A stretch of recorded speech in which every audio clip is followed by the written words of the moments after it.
Have you ever felt too shy, unqualified, or just too ordinary to do anything exceptionally great? What if I told you that one of the most famous saints in history felt the same? This is the story of a quiet girl from a small French town who never traveled far, never preached to crowds, never performed any public miracles, and yet she became one of the most revered and beloved saints of the Catholic Church.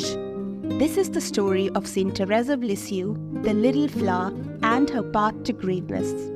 Thérèse Martin was born in 1873 in Alençon, France, in a devout Catholic family. Even as a child, Thérèse had a fiery desire to be great. She wanted to be a warrior, a priest, a doctor, and even a martyr. She didn't want an average life.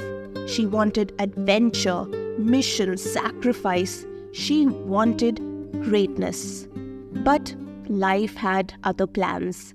When she was just 4, her mother died of cancer, and that trauma left deep, permanent scars. All of a sudden, Thérèse became extremely shy, sensitive, and introverted. She felt that she was not smart, not pretty, and not lovable. Even when bullied at school, she chose to just stay quiet and suffer in silence. Thérèse didn't have many friends, but she loved her father and sisters deeply. She felt the most joy with her family, and she felt most alive in nature. Through the seas and the skies, the streams and the snowflakes, she learned to communicate with God.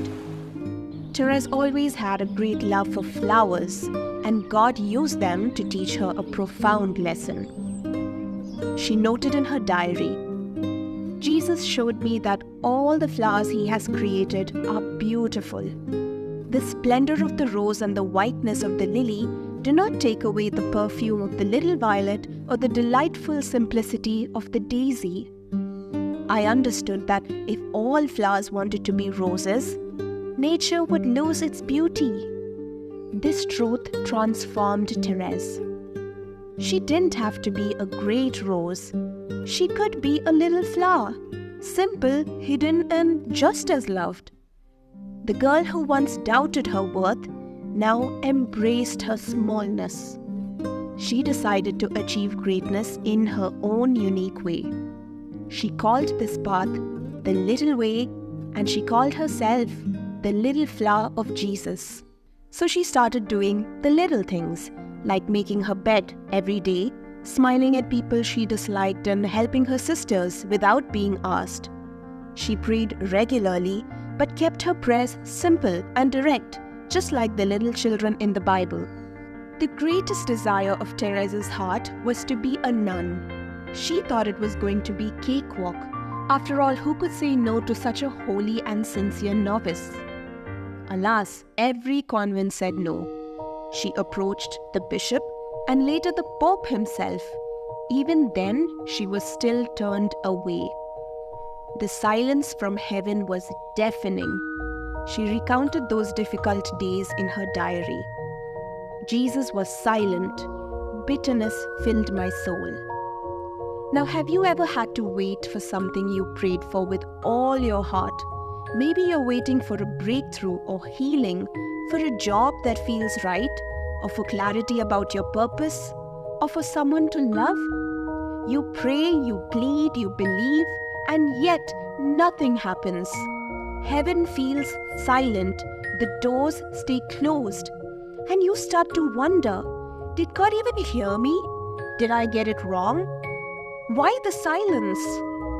If you've ever sat in that uncomfortable in-between, between asking and answering, between longing and fulfillment, then you will understand what Thérèse went through. God himself seemed to have abandoned her. Even so, she kept trusting and waiting. Eventually, her perseverance paid off.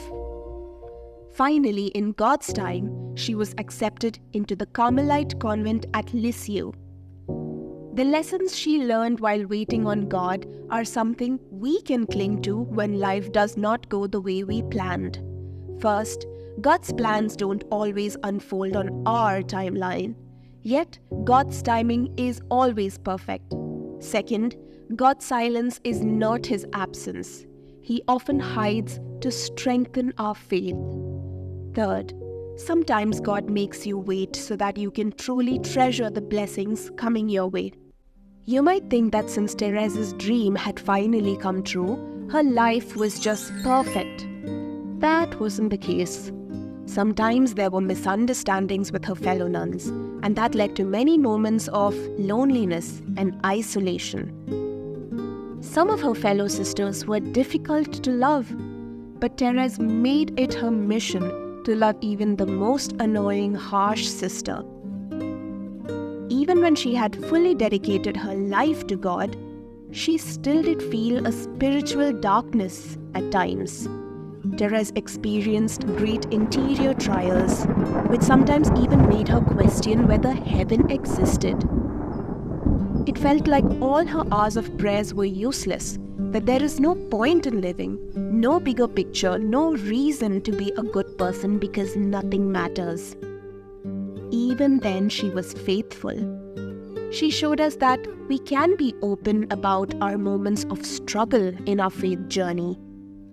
Our faith will not always be strong and spirit-filled, and that is okay. God is more understanding than you can imagine. He gets it, and He will return again, and you will be comforted by His presence.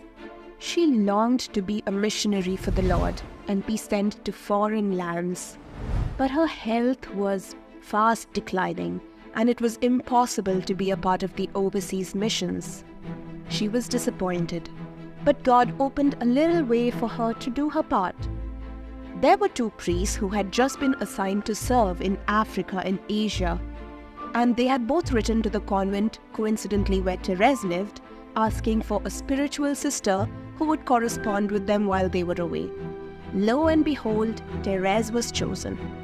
While they toiled for the Lord with their practical skills, Therese contributed by being their confidant and personal prayer warrior. Though her body remained behind convent walls, her spirit was sent to the ends of the earth. Therese died at just 24 years old from tuberculosis. The other nuns didn't know what to write in her obituary because her life had seemed ordinary. Yet in her deathbed she had predicted, "I feel my mission is about to begin. I will spend my heaven doing good on earth." And she did. Her diary, The Story of a Soul, became a spiritual classic read by millions around the world. People found hope, healing, and inspiration in her simplicity. She appeared in visions to many after her death, to French soldiers during World War I, and even to lonely, overlooked children. One of them was Brother Marcel Van in Vietnam, a bullied and misunderstood boy who felt invisible. He read her story, and suddenly he felt seen. Later he saw her in a vision. She called him her brother and promised to guide him in her little way. Today, he's on the path to sainthood. 28 years after her death, she was declared a saint. Later, she was named a doctor of the church, one of only 4 women in history to receive that honor, all because she embraced her littleness.